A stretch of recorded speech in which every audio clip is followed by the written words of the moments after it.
Hey everyone, I want to talk about stop losses. It's something that I've talked a lot about on TikTok, but I'm not sure if I've done like the full length feature on YouTube. Stop losses are a great tool. Essentially, the way they work is, let's say you buy a stock at 10 and you say, as long as it keeps going up, I'm cool, but if it starts to drop, I want to get out and I want to limit my loss. That's why we use stop losses. Traders use a stop loss anywhere between 3 and 10%, although 10 is a lot higher, right? If you were to make a $10,000 investment in a stock and it went down 10%, you'd lose about $1,000. The question you have to ask yourself is, are you cool losing $1,000? You might not be. But you might be cool losing 300. That might be a much more reasonable amount of money to lose. So you might want to set up a stop loss. If you're a new trader, if taking a loss is really like emotionally difficult for you, right? A lot of people think, taking a stop loss is like akin to admitting defeat. Oh, I was wrong. How can I be wrong? I'm so smart. I'm so great. I picked this stock. How could I possibly be wrong? No, I'm not going to sell. I'm going to hold. It'll go back up. It'll go back. It's like magical thinking.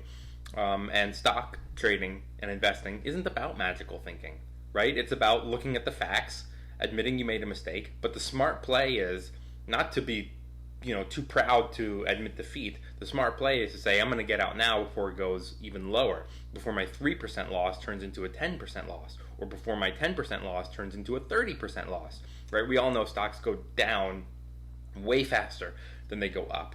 It might go down 10% on Monday, 5% on Tuesday, 3% on Wednesday, and before you know it, you've got an 18% loss. On that $10,000 investment example, that's $1,800 of your money gone. Now you have less to trade with. So it's important to use stop losses. That being said, I don't actually use physical stop. I don't set stop losses on my Ameritrade account. The reason I don't is because I'm an active trader. I'm looking at my charts all day. I'm looking at stuff. As I see it dropping, I can make the decision in the moment. However, if you're new, if it's not easy for you to admit defeat, if it's not easy for you to pull the trigger and take a loss, setting up a stop loss is a great tool to let the computer do it for you. Let the software make the hard decision. You literally go in and you hit sell, and then you would go here to either a stop market, which means you get to set whatever the price is you want to sell. So if you have stock in Apple, it's going to show you. I have 60 shares in Apple. It's $336 right now. I would say, you know what? If Apple goes to 300, I would like to sell. And I can set it good till canceled, anytime within the next several months. My other option is something called a stop limit order. Stop limit gives you two prices. And the reason it does this is because sometimes stocks drop so quickly that your order might not fill in time, right? So this gives you a little bit of cushion where you could say, I want to sell it at 300, but 297, give it some wiggle room. That way, if you're ordering, it doesn't have to be 297. It can be 298. It can be 299.50. You just want to give it some amount of space. So the best example is if your stock is $10 a share and you say if it goes to $9.50, sell it. But it gets to $9.51 and then there's a drop in volume and so many orders come in so quickly that it goes from $9.51 to $9.49. You've missed your $9.50 stop loss, which means your stop loss won't trigger.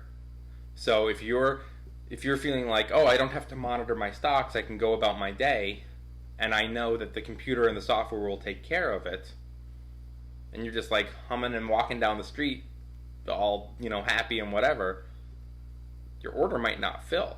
You might come home and find some terrible news has happened with that sector or that stock, and your price has gone from $9.50, which is where your stop loss was, to like $8.75, and you come home and go, no, but I had a stop loss. Well, if you have a market stop loss and you're limiting yourself to, one set price of, say, $9.50, let's get rid of Apple, If you're limiting yourself to 950 and it goes from 951 to 949 and then lower, your order won't fill. So you want to do something called a stop limit, which gives you a little bit of wiggle room.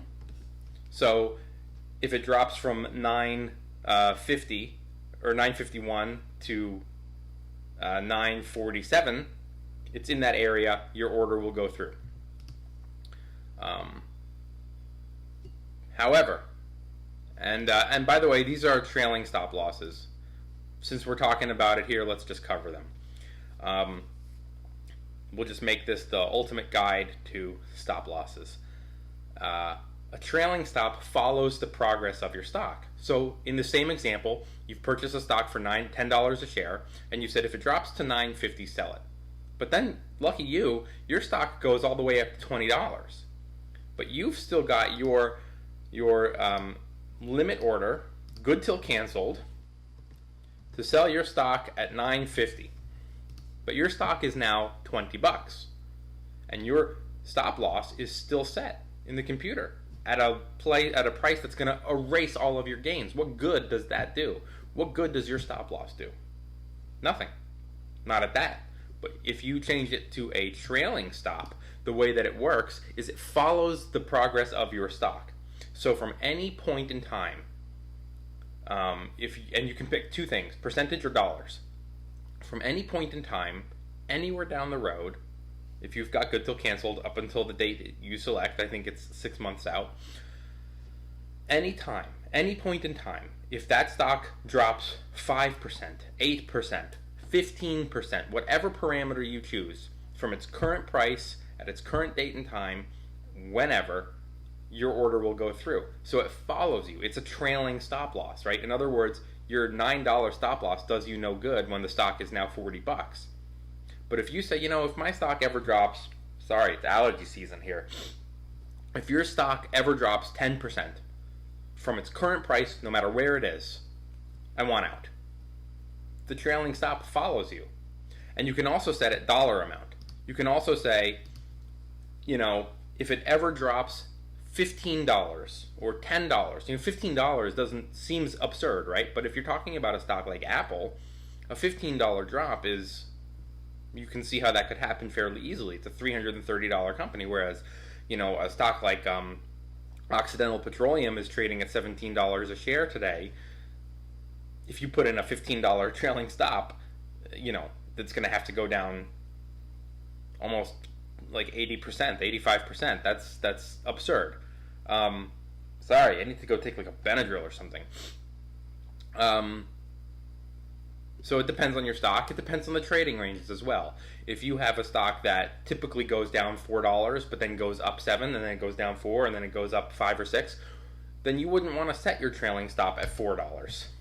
You wouldn't want to set it at $4 because it's likely it could go down 4. The whole idea here is to preserve as much profit as possible. Is to lock in your profits. If you're saying, I bought it at 10, it's 40 now. If it ever goes down $5 in one day, and it's not cumulative. It's not, it went down $1 on Monday and $1 on Tuesday. That's not how this works. It's $4 at one set time. One big drop or percentage. Anything like that, it's canceled. Now, here's the last and most important thing about your stop loss.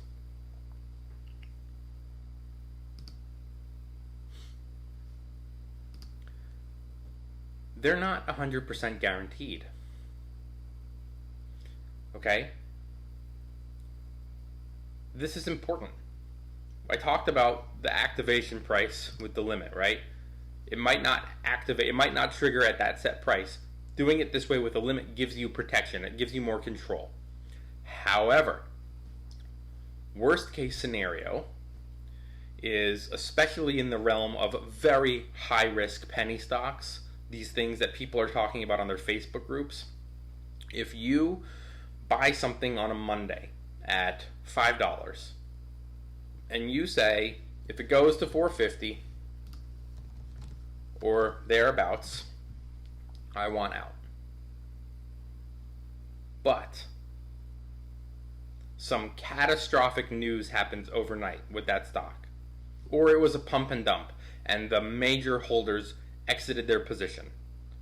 right at the close, or they set in orders, or you put on the news in the evening and they're talking about your stock and there's a scandal and everyone goes to their computer right away and they all say sell it right at market open, and it gets flooded with orders, right? The software, the Ameritrade, whatever brokerage you're using gets flooded with orders. By market open the following morning, the stock is pre-market down 25%, and you've got in, let's say, a stop loss with 10% or 5% stop loss set in, but it's already down 20%, your stop loss won't trigger. So you'll wake up Tuesday morning with a 25% loss in your stock going, but I set a stop loss.